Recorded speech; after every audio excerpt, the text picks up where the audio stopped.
de stratégie à remettre en premier lieu. Ça, je pense que c'est pareil en agence par rapport à des clients qu'en interne d'une organisation, je suppose, pour ceux qui travaillent en agence ou qui sont indépendants d'ailleurs. Hein. Il y a des indépendants dans les participants. Là. Christine, vous vouliez dire quelque chose? Ouais, non, je pense que ça dépend quand même aussi beaucoup de la taille de l'entreprise. Quand il s'agit d'une entreprise, hein, d'intégrer un service communication d'une entreprise. Une grosse entreprise, il y a des équipes derrière, on peut faire du stratégique, on peut faire. Une petite entreprise, en règle générale, on est dans l'immédiateté, on est dans il faut produire tout de suite, on est dans c'est pas si compliqué puisque mon fils il fait des PowerPoint toute la journée et que je vois pas pourquoi vous n'allez pas pouvoir faire un écran dynamique sous motion design, c'est exactement la même chose. Enfin bon, dans une petite entreprise, il faut dire les choses. Moi aussi, j'étais dans l'ESS et une petite entreprise de 280 personnes, c'est moyen déjà. Enfin, mais il n'en est pas moins que les gens considèrent qu'effectivement, on peut tout faire. Et puis, la stratégie, ça leur passe un peu au-dessus. S'ils ont décrété, je parle d'un cas très personnel, mais je pense que ça s'applique à beaucoup d'entre nous.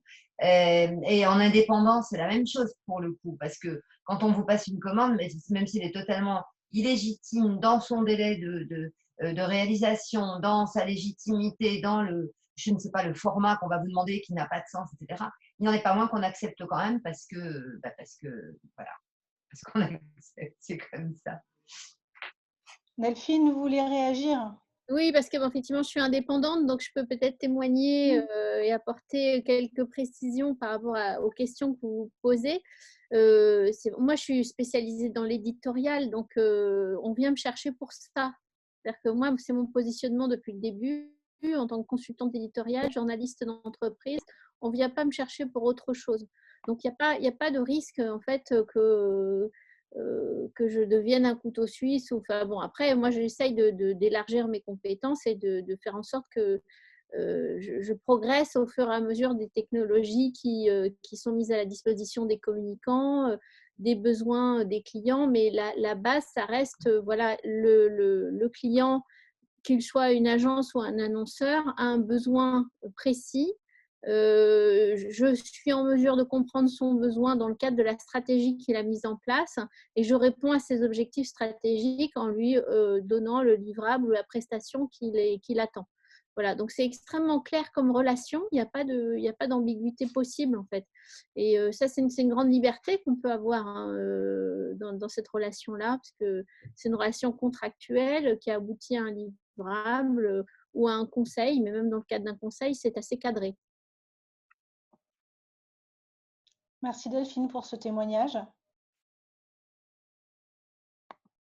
Alors, dans les nombreux obstacles que nous avons partagés depuis le début, est-ce qu'il y en a d'autres que nous n'aurions pas vus ou des choses qui facilitent également, qui sont aujourd'hui finalement tellement évidents qu'on ne les remarque plus comme étant des facilitateurs de notre employabilité?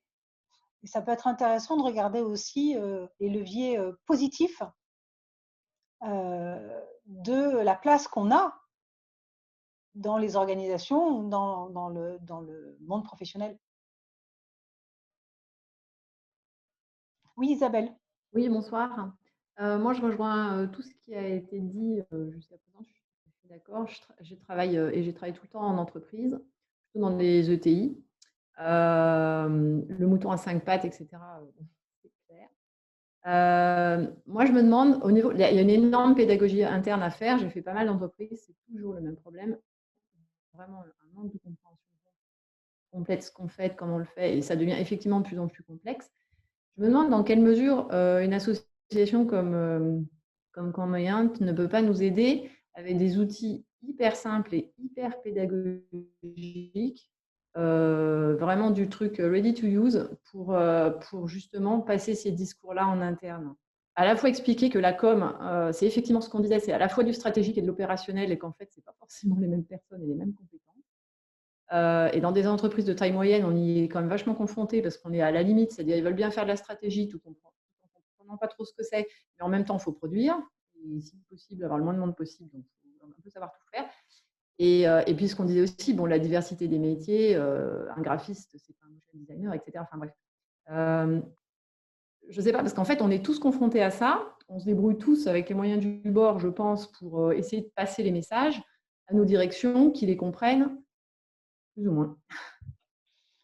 Merci Isabelle. Sur le coup, vous nous faites la transition toute parfaite pour la troisième question qu'on voulait vous poser, qui est comment Comment peut accompagner le développement de votre employabilité et de notre évolution professionnelle. Donc là, on est vraiment dans de partager de manière complètement libre et en mode aussi brainstorming, de se dire quelles sont les petites choses ou les grandes choses qui serait du ressort de Comment avec cette force du collectif et ce poids dans la prise de parole qui pourrait nous aider à réduire, supprimer, modifier les obstacles qu'on a cités tout à l'heure.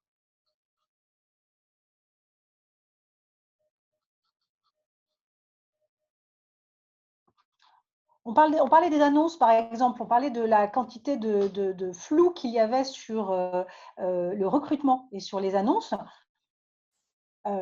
D'après vous, Comment peut avoir une action là-dessus? Si oui, de quelle manière?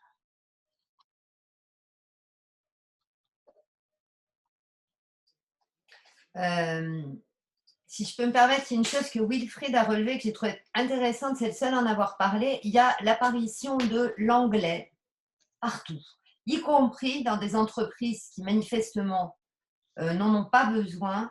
Alors ça, c'est quand même quelque chose de très nouveau. Et c'est plus un anglais, il faut un anglais parfait, fluide, limite natif. Ça, c'est un truc qui me bluffe. Est-ce que Comment ne pourrait pas passer le mot et dire aux entreprises que c'est peut-être pas la peine d'exiger un candidat qui maîtrise parfaitement l'anglais si franchement ils n'ont jamais de com en anglais ou une fois tous les 36 du mois, auquel cas on fait traduire. Enfin, je veux dire, par exemple, ça typiquement, je pense que ça pourrait être quelque chose que le message pourrait passer assez facilement et c'est pas très compliqué, quoi.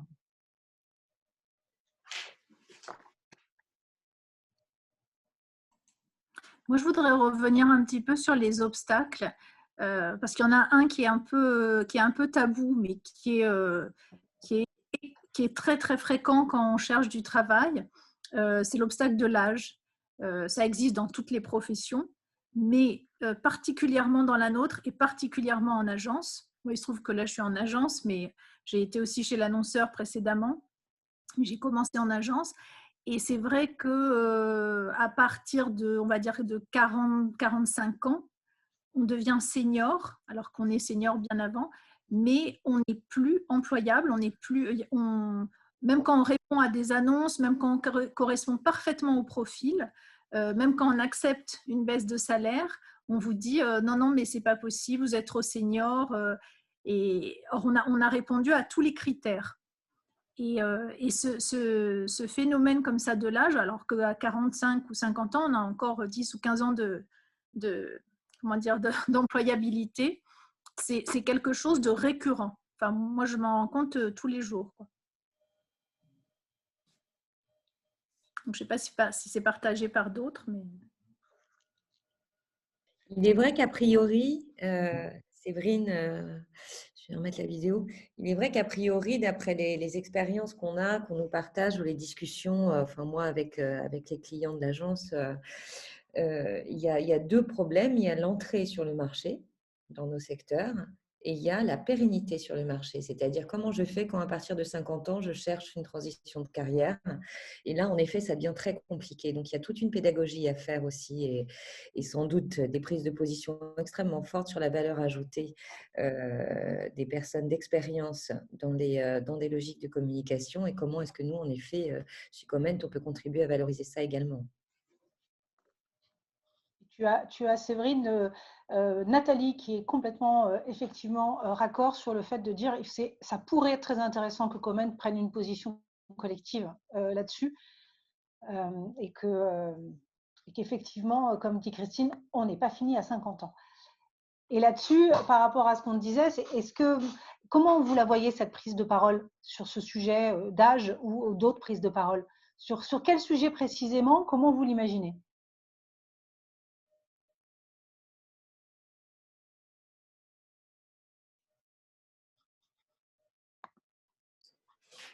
Pardon. Je ne sais pas si quelqu'un d'autre veut parler. Moi, je me dis que pour le coup, la visio, ça peut être un truc assez sympa parce que si on pouvait faire nos candidatures en visio, ça permettrait aux gens de nous voir. On ne mise pas tout sur son aspect, on ne mise pas tout, mais il y a peut-être une forme de. On voit peut-être mieux la personnalité en visio que sur un CV. Le CV, il est sans. Je veux dire, on n'y peut rien, quoi. Les gens qui vous diront ah mais j'ai pas du tout fait attention, j'ai pas du tout regardé quand vous avez passé votre bac dans les années, je vais même pas le dire, il est évident que vous n'avez pas 35 ans, quoi. Enfin, je veux dire, on peut vous dire tout ce qu'on veut. Les CV anonymes, ça marche pas. Je pense que ça marche pas. Alors qu'en visio, on a peut-être plus la possibilité de se défendre, de se montrer, de se vendre mieux. Et ça, c'est un avantage, je pense. On pourrait peut-être essayer de demander aux entreprises de faire plus d'entretiens en visio, parce que sinon, ils ne vous reçoivent pas. Alors, c'est vite vu, voilà. Sur le coup, Comment, si je reformule Christine, pourrait avoir du poids sur des modalités de recrutement type cabinet ou entreprise pour leur faire imaginer un autre mode plus communicant de modalités de recrutement. Tout à fait, tout à fait. Ils y gagneraient en plus, c'est donnant-donnant, c'est gagnant-gagnant. Ils y gagneraient eux aussi en temps et ça leur permettrait peut-être de laisser une petite place de leur temps de recrutement pour des gens qui ne sont pas tout jeunes. Mais je pense que là aussi, je reviens vers les jeunes parce qu'en fait, la problématique des plus anciens est probablement la même problématique que ce que les jeunes rencontrent. C'est-à-dire que les anciens, on ne les reçoit pas parce qu'ils ont passé, entre guillemets, et les jeunes, on ne les reçoit pas parce qu'ils sont tout nouveaux dans le métier et qu'ils n'ont pas encore fait leurs preuves. Mais voilà, et notamment, alors je vais mettre encore un autre sujet sur la table, les femmes qui sont en âge de mettre des enfants au monde, pour le coup, elles sont un petit peu désavantagées parce que l'employeur, que ce soit une agence ou une entreprise, va vous dire oh, elle a 30 ans, elle n'a pas eu d'enfant, elle va nous faire des petits. Il faut dire les choses clairement, quoi. Je veux dire, on en est encore là. Mais du coup, il ne reste plus beaucoup de place, quoi. Alors, dans le sujet des vidéos, par exemple, ou d'autres modalités de candidature, certains d'entre vous parlent effectivement sur LinkedIn. On peut rebondir sur des sujets, c'est un travail de lobbying. Il y a des entreprises qui proposent de compléter leur candidature avec des petites vidéos, effectivement. Et Nathalie qui reprécise qu'on pourrait s'inspirer, que Comment pourrait s'inspirer de ce qui a été fait sur la cause des femmes en termes de lobbying, de poids, de prise de parole. Vous avez également beaucoup… C'est vrai que tu veux rajouter quelque chose ?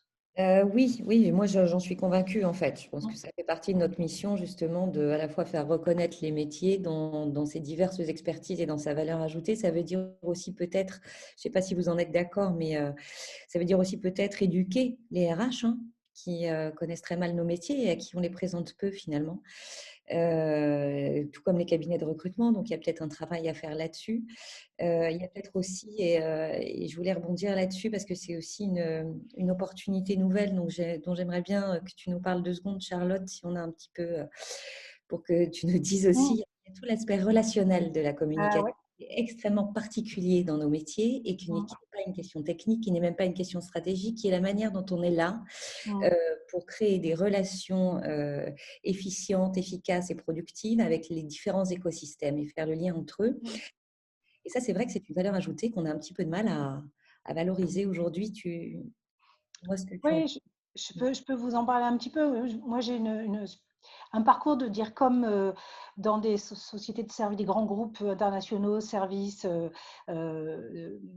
industrie, voilà. Et donc, depuis longtemps, je suis convaincue que le sens vraiment l'essentiel de la communication, qui est de créer du lien, de créer de la conversation, de se mettre en relation, a disparu de la commande ou même de l'esprit de beaucoup de dirigeants ou de patrons d'organisations. Pas qu'ils ne trouvent que ce n'est pas logique, mais c'est juste que ce n'est pas dans le périmètre du métier de la com. La com, on produit des outils. Et donc, on en parlait tout à l'heure. Et mon expérience me montre que investir ce champ de la communication relationnelle pour travailler sur l'accompagnement de projets, refuser de communiquer sur des outils sans le sens et de poser ses limites de communicant dans sa stratégie, dans son professionnalisme, peut faire bouger certaines lignes. Surtout si on se positionne dans un partenariat avec les patrons des projets qui sont complètement démunis sur l'accompagnement des impacts humains, des changements, qui nous sollicitent souvent, nous les communicants dans tous ces métiers, pour transmettre de l'information, mais il n'y a pas obligatoirement l'expression d'un besoin, peut-être parce qu'ils ne le connaissent pas, mais l'expression d'un besoin sur comment vous pouvez m'aider à créer du collaboratif ou à créer de la co-construction à certaines étapes du projet pour que la communication, elle se fasse dans la communication relationnelle et pas dans la communication au niveau de l'information. Je pense là, il y a quelque chose d'intéressant à faire évoluer. Et que ce n'est pas un sujet qui est pris par les RH, parce qu'ils sont pris par autre chose. Ce n'est pas un sujet qui est pris par les grands cabinets de consulting qui travaillent sur la méthodo. En revanche, nous, l'essence de la communication, je le redis parce que pour moi, on porte en nous ce sens dont les équipes au quotidien ont besoin, de se créer de la confiance, de créer du lien. Mais ça veut dire qu'il faut effectivement, selon mon expérience, parfois taper clairement du poing sur la table en disant non, c'est pas comme ça que je bosse. Alors, évidemment, on ne peut pas le faire à chaque fois, on ne peut pas le faire pour tout. Ça vous fait réagir, cette question du lien, de la relation? Ouais, je suis d'accord avec vous. Mais après, il y a une autre question qui vient, c'est à chaque fois de me demander comment on évalue ou comment on mesure le lien ou la valeur ajoutée sur cette question-là. Et moi, je n'ai pas la réponse encore. Ça se mesure avec l'efficacité du projet. Et dans l'efficacité du projet, tu peux le mesurer au nombre de fois où tu fais des réunions sur le même sujet.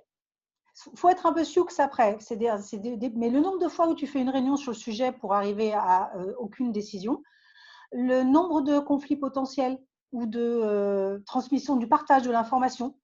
Il peut y avoir des indicateurs qui sont créés ad hoc. C'est un mode de fonctionnement dit collaboratif ou qui favorise la communication relationnelle peut se mesurer à la générosité du partage des informations ou à des modalités de travail en duo, par exemple.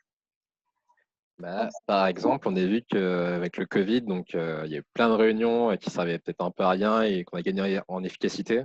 Et ça, c'est partagé par tout le monde. Donc, c'est peut-être aussi le moment pour avoir une prise d'opposition avec cet angle-là. L'efficacité qu'on gagne par la création de liens, par le fait qu'on s'est tous soutenus pendant cette période et par… voilà. Il n'y a pas de recette miracle, on est d'accord. Hein. C'est à chaque fois du fine-tuning. C'est l'intention qui drive.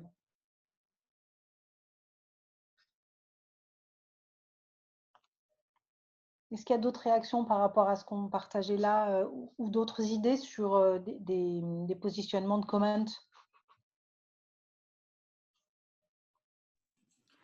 Je voudrais partager quelque chose. Je pense que ce que tu viens de dire, Charlotte, ça dépend aussi beaucoup du rôle de la place du service communication dans l'entreprise.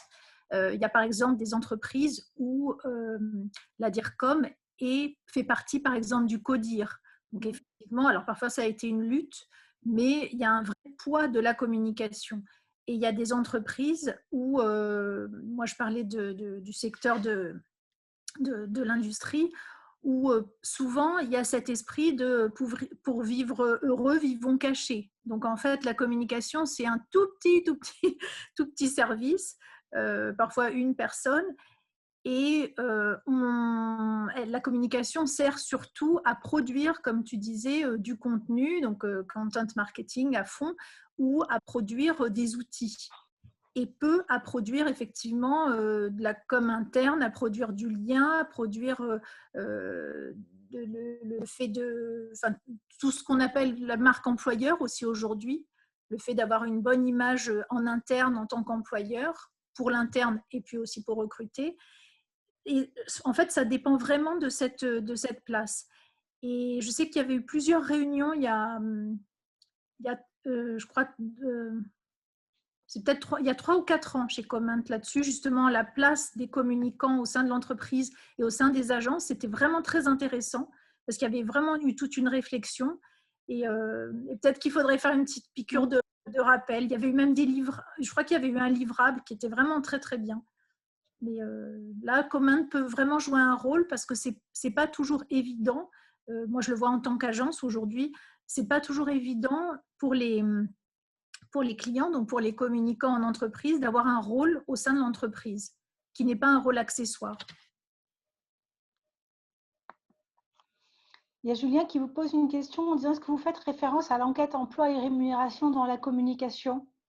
Ça vous parle? Qui avait été faite en 2019. Oui, tout à fait. Ça a été fait 2 fois. On a fait une première étude et ça montre d'ailleurs l'évolution, c'est intéressant. On avait fait la première à cheval 2015-2016 et on parlait d'une étude sur les salaires. Et en 2019, on en a fait une deuxième édition et on avait ouvert à la notion de rémunération puisque effectivement, la façon de faire de la com a évolué et on ne parle pas forcément en termes de salaire dans la com puisqu'il y a énormément d'indépendants qui peuvent travailler en tant qu'auto-entrepreneur, enfin, en tant que freelance, etc. Et du coup, on avait ouvert à cette logique de rémunération pour être plus ouvert. Ça peut faire partie, on pourrait effectivement se poser la question de faire une étude prochaine à nouveau pour voir les évolutions, parce que l'idée c'était bien évidemment d'avoir une logique de baromètre et de voir comment ça évolue. Donc, pourquoi pas? Pourquoi pas? Moi, du coup, je profite d'avoir la parole, je me permets.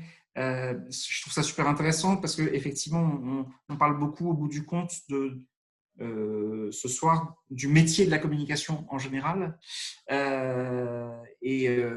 départ, moi, quand j'ai réfléchi le truc en tant que VP du sujet, etc., j'étais plus sur comment on peut vous accompagner sur votre parcours professionnel. Et l'axe, c'est bien ça, c'est parcours professionnel et employabilité. Mais ce qui ne veut pas dire qu'il doit être figé. Hein, et on va se nourrir de tout ce qui se dit ce soir, entre autres, pour voir comment on réfléchit le truc.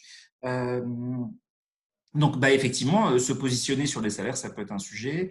Est-ce que, par exemple, ça peut intéresser tout simplement d'avoir des témoignages de parcours, puisqu'effectivement, on évoquait aussi que c'était de plus en plus fragmenté, etc. Ou en tout cas, d'avoir des témoignages de gens qui sont effectivement passés d'agence en entreprise ou inversement, parce que très longtemps, effectivement, c'était, je crois, soit on avait un parcours en entreprise, soit on avait un parcours en agence, mais pas forcément, on passait pas forcément de l'un à l'autre.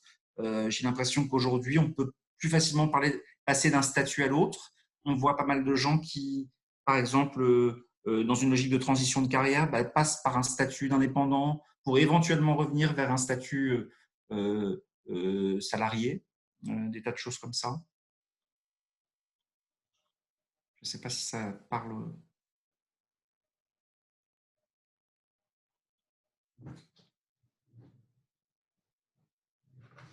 Est-ce que Comment là-dessus, pour prendre ce que Ludovic disait, est-ce que Comment ça a du sens que Comment accompagne sur l'évolution des statuts, justement, pour passer de l'un à l'autre? Je vais essayer de donner des éléments de réponse. Donc, je suis Carme Tafian, je suis chef de projet chez Comment. Et en fait, nous, comme Séverine l'a dit, et je pense que vous en avez tous une idée, un des objectifs principaux de Comment, c'est quand même d'être là pour les communicants dans leur métier au quotidien. Donc, on essaye du moins d'avoir une action informative, que ce soit sur les grandes tendances sociétales qui alimentent nos métiers, mais aussi sur des outils très pratiques via nos événements et via nos formations. Et moi qui suis en charge des formations chez Comment et qui pour le coup ne suis pas du tout issue du milieu de la communication, donc je rame encore un petit peu plus, j'ai un peu du mal à savoir, à titre personnel, ce qui intéresse les communicants aujourd'hui en termes d'ateliers et de formation. Donc là, je saisis un peu l'occasion d'avoir plein d'adhérents devant moi pour vous demander, vous, concrètement, si on essaie de revenir un peu dans le concret, comme disait Ludovic, qu'est-ce qui, au quotidien, au-delà d'avoir des discussions entre professionnels, ce qui peut être très intéressant, qu'est-ce qui, au quotidien, comme sujet, comme thématique de réflexion, pourrait vous aider à avancer dans vos carrières, tant dans comment vous les envisagez que dans vos compétences? Parce que je pense qu'on ne le répétera jamais assez, ça évolue très très vite dans les outils et dans le placement des communicants dans leur entreprise. Qu'est-ce qui vous pourrait être une aide en formation ou une aide en atelier qui pourrait vraiment vous aider à évoluer positivement, quoi, si vous aviez des petites réponses. Claire, on a très brièvement évoqué le sujet, quelque chose sur l'évaluation des actions de communication, parce qu'on se rend compte quand on est en position de, voilà, de se mesurer à un recruteur, de répondre à un recruteur, la question des résultats, des actions, c'est quelque chose qui revient souvent et moi personnellement, je suis souvent pas très armée pour y répondre, je pense que je suis pas la seule. Oui, je pense que là, je fais un petit retour vers le passé sur les obstacles. Mais moi, à titre personnel, vu que je suis en charge, entre autres, des formations, ça m'intéresserait vraiment de savoir comment on peut vous former, mais utile. Parce que nous, les formations qu'on propose actuellement, c'est des formations qui émanent quand même assez globalement d'une réflexion interne à Comment, où on se dit, nous, on pense que maîtriser les réseaux sociaux, c'est primordial, mais peut-être qu'on se trompe totalement et qu'il y a des sujets auxquels on ne pense pas et qui pourraient vraiment vous aider, quoi.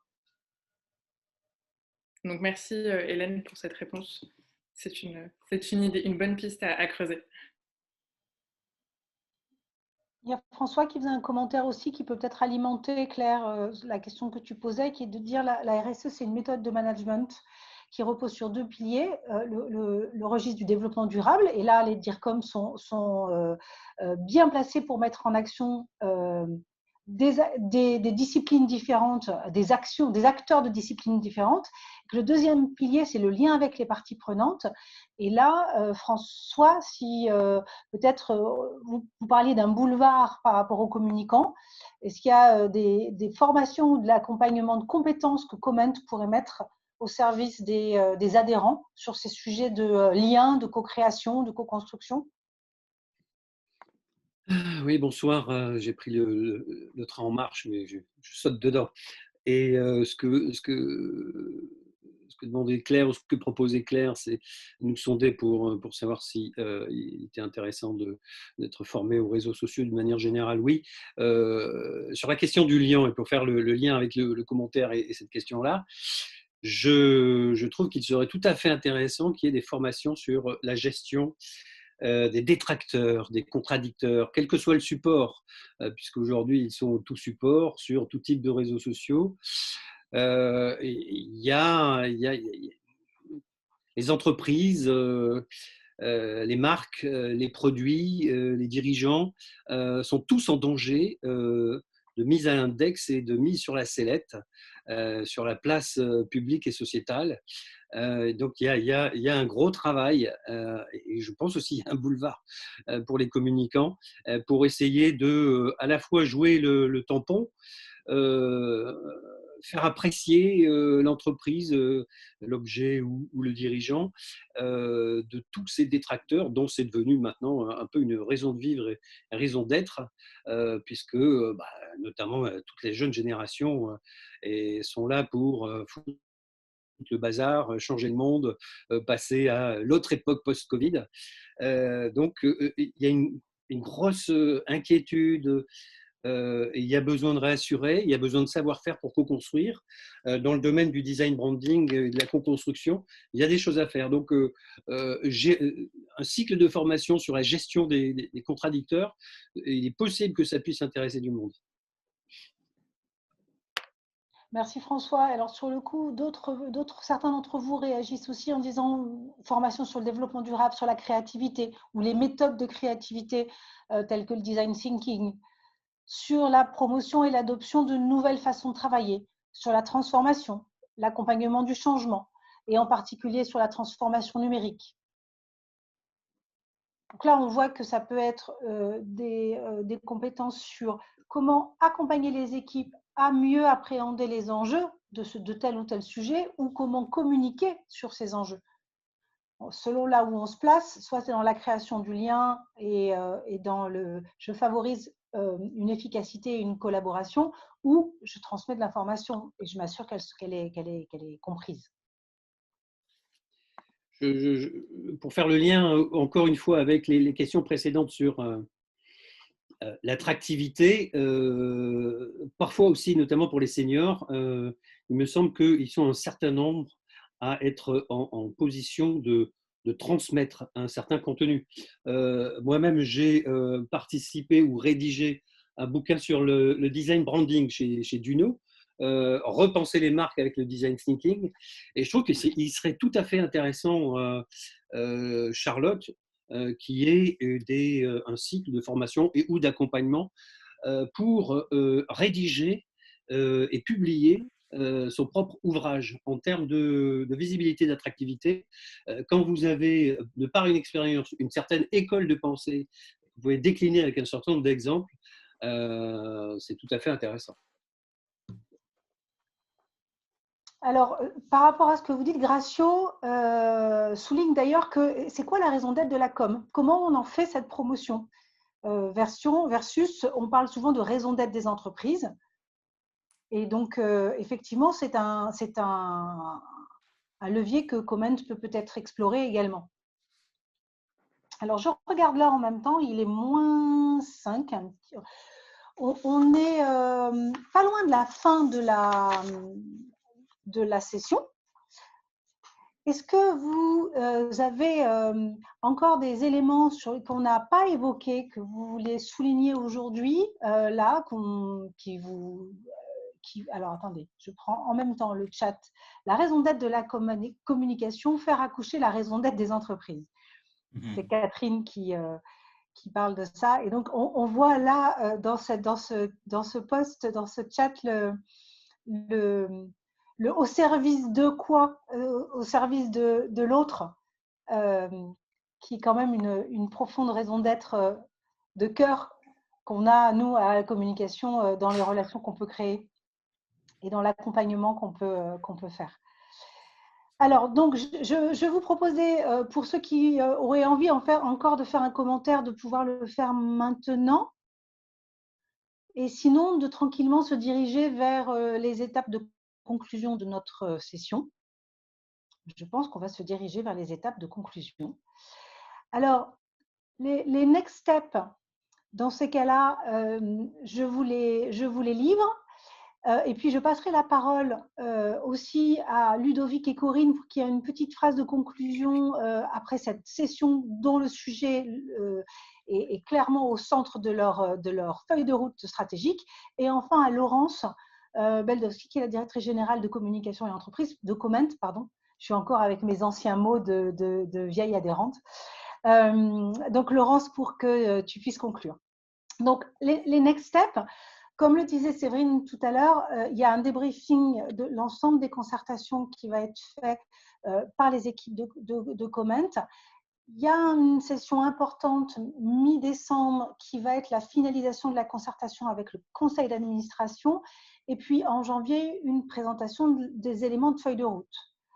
Vous voyez là qu'on a une adresse qui s'appelle contribution@com-1.fr, qui est l'adresse à laquelle vous pouvez écrire si vous avez envie de contribuer à d'autres réflexions, si vous avez envie de participer au sujet après la session de concertation. Et là, vous aurez les équipes de Comment qui vous contacteront. Ludovic et Corinne, un petit mot pour clôturer cette session riche et très intime sur le vécu. Ludovic, tu veux commencer? Vas-y, Corinne. En fait, moi, ce qui par rapport aux idées préconçues que j'avais avant cette concertation, merci parce que moi, je trouve que ça m'a énormément enrichi. Et finalement, je m'aperçois que les attentes, elles sont très connexes avec d'autres sujets de l'association. Et que, en fait, les leviers vont être autour du lobbying, de formation, etc. Et au départ, moi, j'avais imaginé quelque chose qui était beaucoup plus centré sur les ruptures de carrière, etc. Donc, voilà, je trouve que ça élargit énormément la réflexion. Voilà. Je ne sais pas, Ludovic, toi? Oui, je pense que c'est intéressant parce qu'effectivement, de la même manière, on se fait une première idée. Effectivement, je pensais qu'on allait plus peut-être parler vraiment parcours et comment je peux trouver un job, etc. Donc, effectivement, beaucoup de sujets passionnants qui sont connexes avec d'autres sujets. Mais même moi, si je reviens un petit peu aussi dans le parcours professionnel, je pense qu'il y a des choses intéressantes aussi qui sont dites et il va falloir qu'on étudie tout ça, bien évidemment. Notamment, par exemple, en gros, enfin, moi, je retiens par exemple, en gros, c'est compliqué quand on entre dans le monde de la com, c'est compliqué dès lors qu'on est senior, voire c'est compliqué si on est une femme au moment où habituellement on peut faire des enfants, etc. Enfin, bref, il nous reste un créneau quand même très faible. Voilà, c'est un exemple parmi tant d'autres, mais en tout cas, il y a plein de choses passionnantes qui ont été dites ce soir et il va falloir qu'on prenne tout ça en compte, qu'on mouline tout ça, qu'on laisse reposer un petit peu aussi et qu'on réfléchisse dans les next steps pour vous proposer des solutions. Donc, merci beaucoup en tout cas à tous. Alors, c'est à moi que revient un petit mot de conclusion. Je ne sais pas si vous me voyez. Si, on te voit, c'est bon, Laurence. Super. Écoutez, d'abord, merci à toutes et à tous. Merci à Charlotte qui anime avec brio cette concertation. C'est la deuxième séquence, donc on voit à quel point elle est riche et étonnante, c'est-à-dire effectivement, je rejoins un peu tout ce qui a été dit sur l'apport que vous avez toutes et tous fait sur ce sujet qui nous préoccupe depuis de nombreuses années. Merci aussi à toute l'équipe de Comment parce que c'est vrai que c'est toujours une réussite ces événements digitaux, mais c'est aussi beaucoup de travail. Et puis, je pense que Ludovic et Corinne, vous avez là beaucoup de matière et vous allez être d'excellents VP sur ce sujet parce que comme l'a redit Séverine tout à l'heure, c'est quand même un des axes stratégiques du nouveau projet intitulé Les Voix de la Com. Ça fait quand même longtemps et notamment avec Ludovic qu'on travaille sur ce sujet de l'emploi, de la carrière et là vous avez donné vraiment un autre angle qui est passionnant et qui va peut-être aussi nous permettre d'être dans une réalité et de répondre encore plus à vos besoins. Alors n'hésitez pas, tout à l'heure Claire vous a sollicité sur des idées de formation. Comme l'a rappelé Charlotte, vous avez une adresse mail pour communiquer avec nous. Vous pouvez aussi contacter directement Claire, il y a son adresse mail sur le site. Parce qu'on est très preneur de votre input sur les formations à venir. On a testé nos premières formations en ligne, ça a très bien marché. Donc là, on est prêt aussi, nous, à faire notre révolution, notre transformation digitale sur ce sujet. Et puis surtout, ça nous permet quand même d'être encore plus en adéquation avec vos attentes. Donc voilà, encore un moment riche. Merci beaucoup à toutes et à tous. Et puis la prochaine concertation, Charlotte, c'est la semaine prochaine. Le 24, oui, le 24 novembre, il y en a 2. C'est mardi prochain. Ouais. Et sur quelle thématique cette fois? Toi, tu les as plus dans l'ordre. Alors, la thématique, la première du 24, c'est l'international. Ensuite, il y a le deuxième sujet de cette journée sera l'attractivité et l'accompagnement des étudiants et des jeunes pros. Et ensuite, il y a 2 sessions en décembre. Une, le premier, qui est autour de l'inclusion, diversité et parité dans les métiers de la communication. Et la dernière session de concertation, c'est le 7 décembre. Et là, on va parler interprofession, transformation du secteur, relations avec les associations.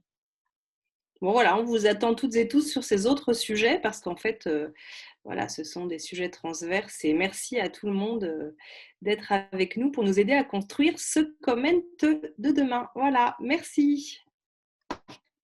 Merci à tous. Belle semaine qui démarre. Au revoir. Merci, au revoir. Au revoir.